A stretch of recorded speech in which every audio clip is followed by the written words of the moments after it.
To clean the debo, make sure that the power button is switched off. Cleaning the debo will require cleaning it from the outside where you have mild house dust sitting on the outer surfaces of the debo, as well as cleaning it from underneath, which is the ickier part where you have to pull out all the brushes and remove all the dust from the wheels and the side brushes. In this video, I'll be showing you how to do a complete debo clean. Normally what happens is when the debo finishes all its cleaning, it auto empties into this dustbin, and you've got this dustbin bag which collects all the dust. This dustbin bag is a disposable bag, and what that means is you can remove this bag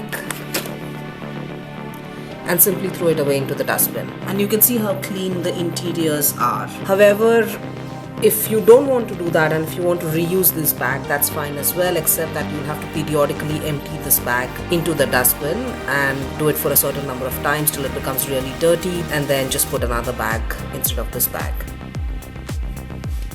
So to insert this bag in, all you have to do is, you can see these slots here. You just have to position the bag in these slots and push it in and close the flap, otherwise it will remain open.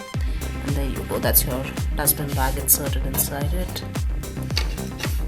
And then you simply close it. So now we can start off with the cleaning. What I'm going to do is pick up the debo and turn that upside down first, in order to clean all these parts here first before we clean the surface of the debo. So friends, that completes part 1 of this video on debo cleaning. Parts 2 and 3 of this video will be uploaded soon. Part 2 of the video will show what happens to the debo if you don't clean it regularly. Normally it is recommended that you clean your debo regularly, at least weekly or fortnightly. However, like me, if you haven't cleaned it for a very long time, this is what it would look like.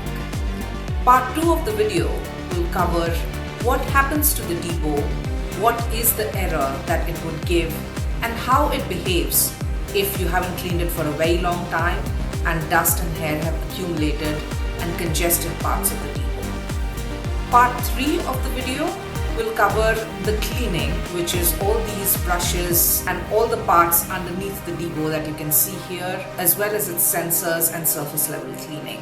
There's also a little box inside the debo that needs to be cleaned because it accumulates dust even though the debo auto empties into the dustbin bag, as seen in this part 1 of the video. So if you haven't yet clicked the subscribe button, please make sure that you click the subscribe button right now to get parts 2 and 3 of this video. Thanks for watching and see you soon.